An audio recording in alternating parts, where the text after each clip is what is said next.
Sentire Media. Hello everyone, and welcome to A History of Italy.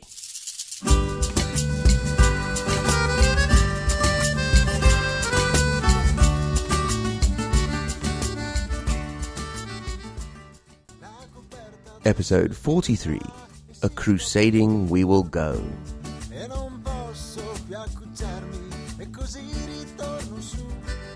Before we begin, allow me to make a little announcement.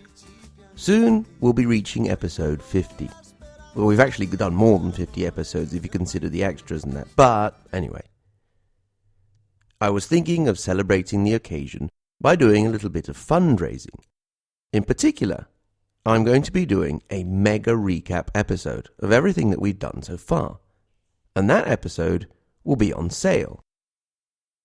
So if you'd like to help support the program and keep us going and get a hold of the mega recap episode from the fall of the Roman Empire to the end of the 11th century, please make a donation on PayPal of the amount of your choice. I'll talk more specifically about it at the end of the episode. Last time, we left Pope Urban II feeling rather smug. He and his ally, the Countess Matilda of Canossa, had scored some major points against Holy Roman Emperor Henry IV by enticing his son, Conrad, into switching to their side. They had done this with the promise of the crown of Italy, then the imperial crown, and finally a wife. All of these things ended up not living up to expectations. Young Conrad ended up not making his mark on history at all, but dying in bitterness. Now, Urban II was also starting to show his political ability in dealing with the emperor by taking things to a whole different level.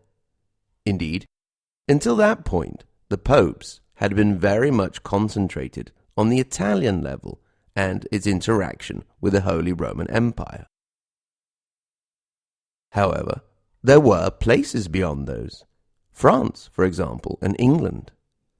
Now, Urban was a strong believer in the reform and very much opposed to the evils of the church of the day, such as simony, the buying and selling of church offices, and the wealth that came with it, and lay investiture, which meant that nobles and not the clergy were deciding who would be a bishop.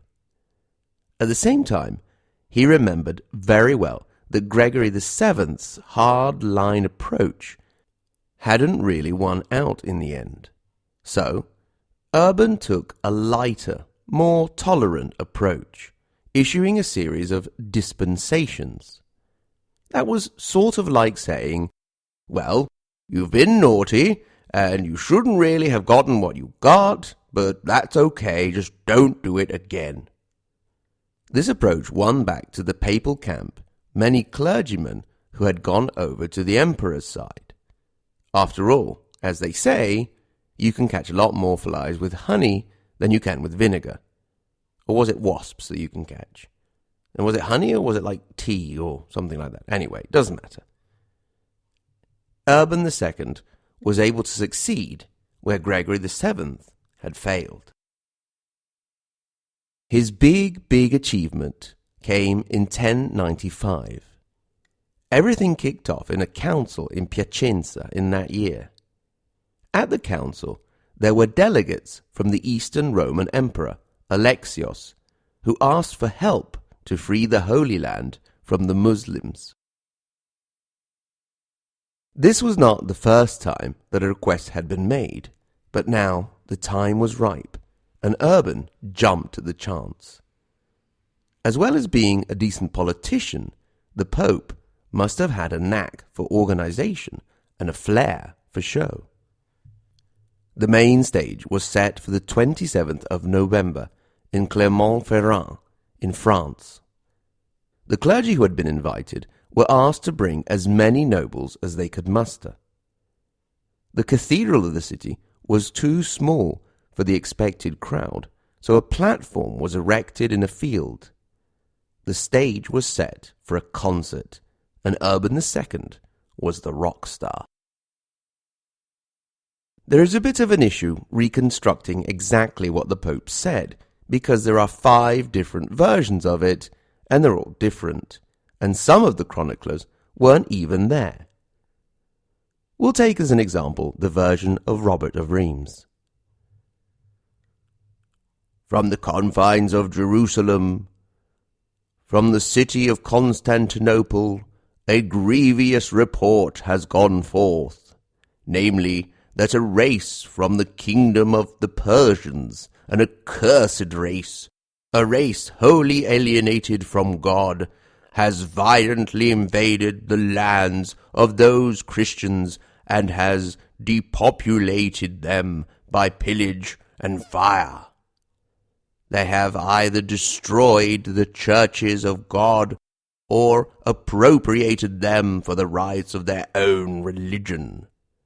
They destroyed the altars after having defiled them with their uncleanness. The kingdom of the Greeks is now dismembered by them and has been deprived of its territory. On whom, therefore, rests the labor of avenging these wrongs and of recovering this territory, if not upon you, upon whom, above all other nations, God has confirmed remarkable glory in arms, great courage, bodily activity, and strength to humble the heads of those who resist you.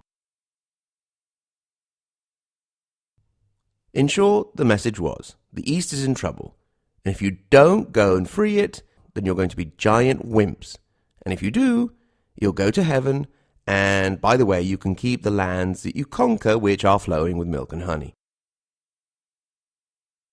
When the Pope had finished, the assembled crowd hailed him with a Deus vult, God wills it.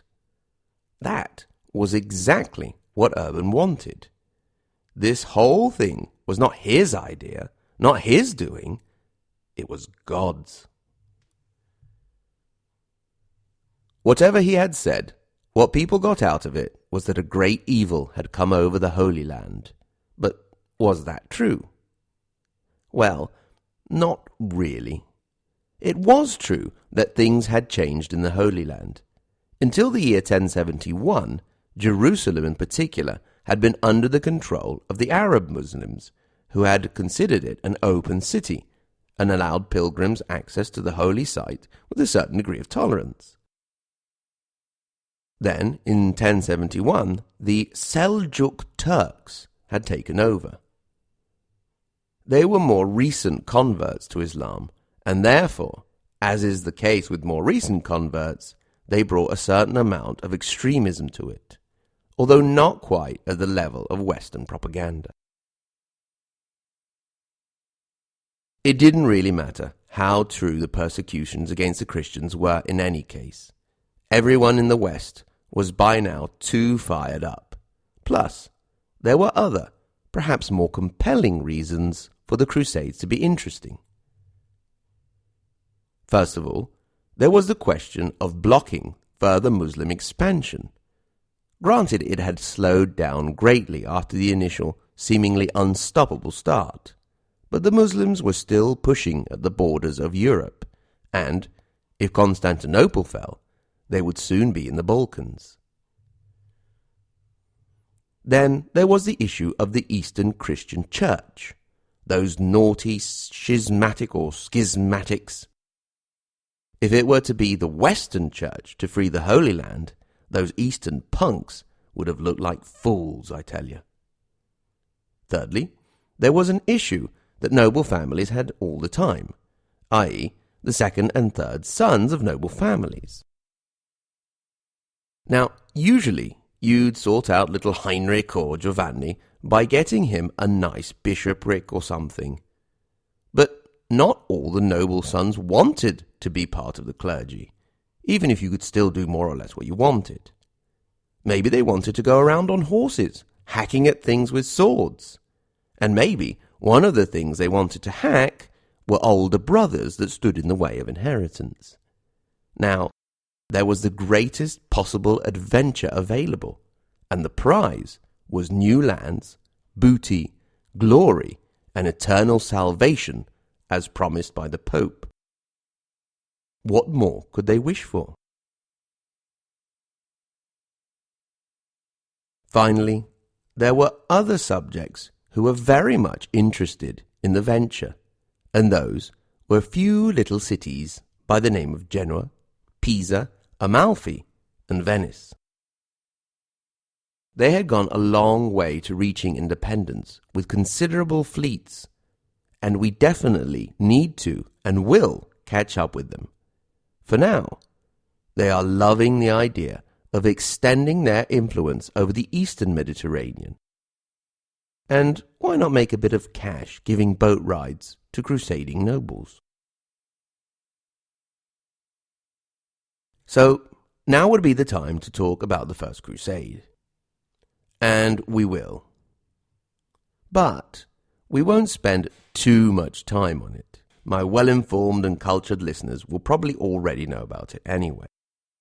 If you want to look into it, or better listen into it, there is actually a History of the Crusades podcast by Sharon Eastor. So if you want to look that up.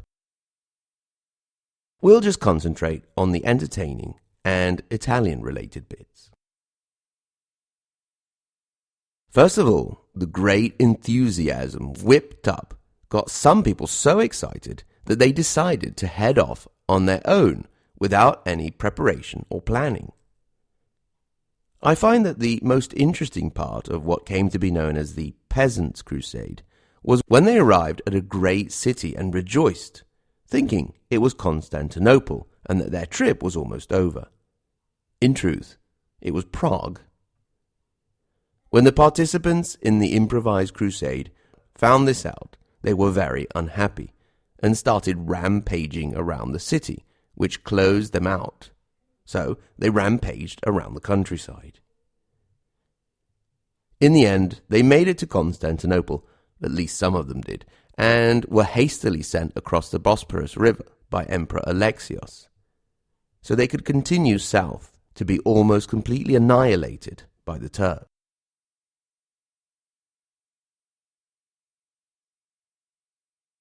Meanwhile, the real expeditionary force was ready.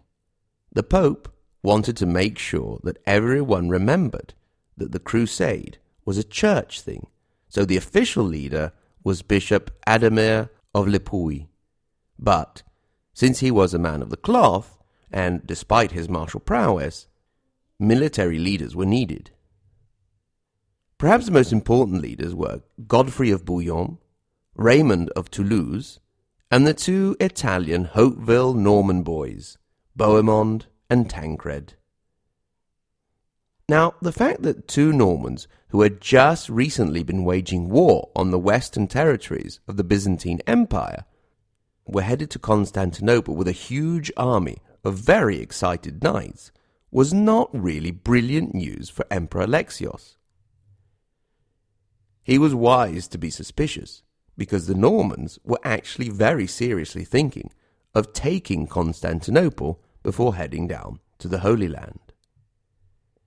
In the end, diplomacy won out, and it was a much more relaxed and more sincerely enthusiastic crowd that saw off the Crusaders at the start of 1097.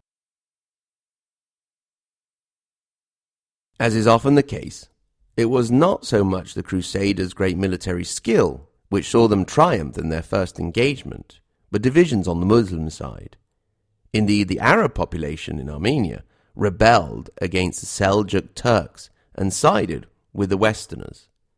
It was here that the first Western principality was set up by Baldwin, brother of Godfrey, who made himself king. Next, it was to the city of Antioch, where the Crusaders laid siege. They eventually won out, just in time thanks to two apparent miracles. The first was that the garrison inside the city decided to surrender, despite the fact that a large Turkish army was coming to relieve them. The other was the finding of the Holy Lance. Now the whole business of the Holy Lance has taken up films and books and so on. We're just going to quickly go over the story of Bartholomew of Marseille. It was he who had first claimed that the lance that had been found was the one that had been used to pierce the side of Jesus Christ to end his suffering on the cross.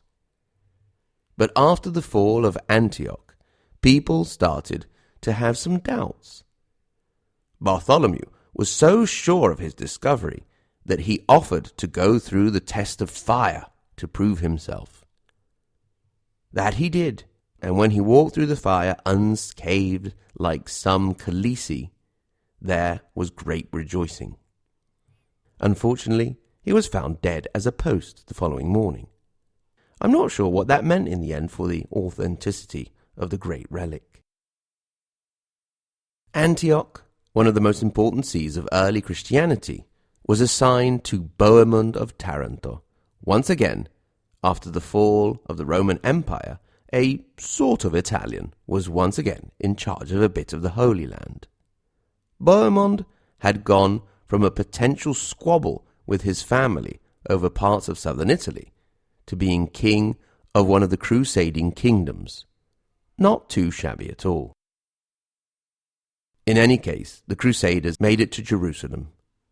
When they got there, they found that the previous year the city had changed hands once again and was once more under Arab rather than Seljuk Turk control. The Arabs had not opposed the Crusaders so far and were more than happy to open up negotiations.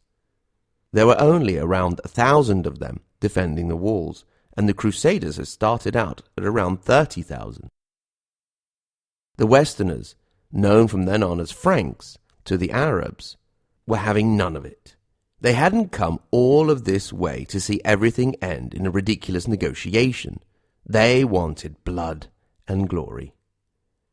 In their piety, devotion to God, and love of Jesus, the Crusaders massacred the inhabitants of the city by the thousands, with body parts strewn along the streets and blood flowing. Even the Jews, who, after all, in their eyes were infidels and killers of the Saviour, were not spared and were roasted alive in their synagogue. After this orgy of holy, righteous massacring of the innocent, the Crusaders all knelt down for a good pray.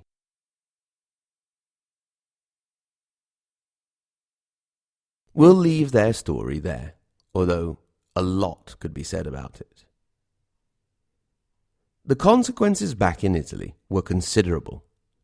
For the maritime cities of Genoa and Venice in particular, the Mediterranean had opened up. This new dominance would, for a time, keep the money rolling in, inundating the cities. They were rolling in it. From an Italian point of view, the sea could once again be called Mare Nostrum, our sea, as the Romans had done. We're very close to the time in which we will talk about the maritime republics and the communes. There were also consequences for the feudal system in general. The nobles, who had made up the bulk of the Crusades, had sold off lands and made debts with a growing class of merchants and bankers, whose power increased considerably. Nowhere more than in Italy were these changes evident. It was almost the death knell of feudalism in the peninsula, considering that feudalism never caught on as much as it had elsewhere. Furthermore, to encourage their vassals to come on the Crusades, the great landowners had assigned the vassals the lands that they held in the name of their overlord, thus further breaking up the great feudal holdings. Jerusalem had fallen to the Crusaders on the 15th of July, 1099. When news got back to Rome, Pope Urban II had already died.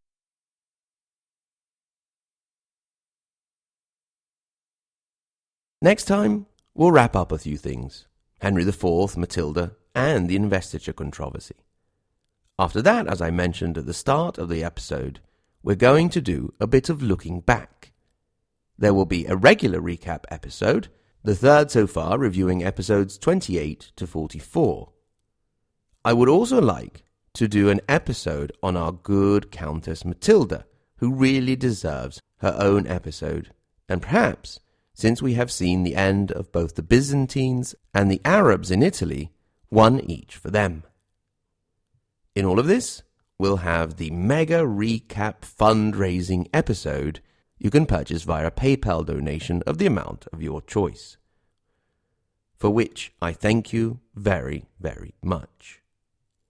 In general, I thank everyone very much for listening, in particular my Patreon donors, the Anita and Giuseppe Garibaldi level, Sean and Jeff, the Matilde Di Canossa and Mazzini level Benjamin and Roberta, who has moved up, thank you very much Roberta, the Margherita Hack and Galileo Galilei level, Chris, Stephen, Vincent, Jay, Shelby, Caitlin, Ben, Dean, Ignazio, and Silane, and the top level, Maria Montessori and Dante Alighieri, Sen. Welcome, welcome, welcome to the new donor, W.R. Lin Liu, and to Ed Worthington. Welcome aboard, everybody. Remember, you can get in touch, hello@ahistoryofitaly.com via email, or on Twitter, A History of Italy, or on Facebook at the same name. You can visit our website, www.ahistoryofitaly.com, to look at some interesting maps and timelines to help you navigate our country's complicated history. Until next time, thank you very much again for listening, and arrivederci.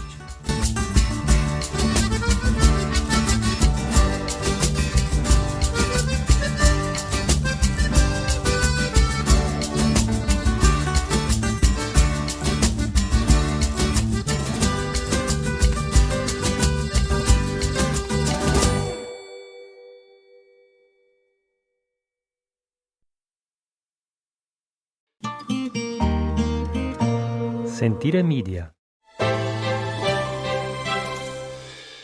Hey, podcast producers and show hosts. Do you want to join a podcast network that celebrates all things Italian? At Sentire Media, we understand the allure of Italy and its unique culture. Our devoted team of hosts and producers are all driven by their shared passion for Italy. And we work tirelessly to create the best lifestyle podcasts and content that will whisk you away to the very heart of Italy. With us, you can savor the mouth-watering flavors, get lost in the stories from the past, break down the cultural barriers, and truly immerse yourself in the vibrant traditions of this intoxicating country. If you have a great podcast idea or are already in production and would like to join Sentire Media, head over to sentiremedia.com, that's SENTIRE media.com, and find out how to submit your show.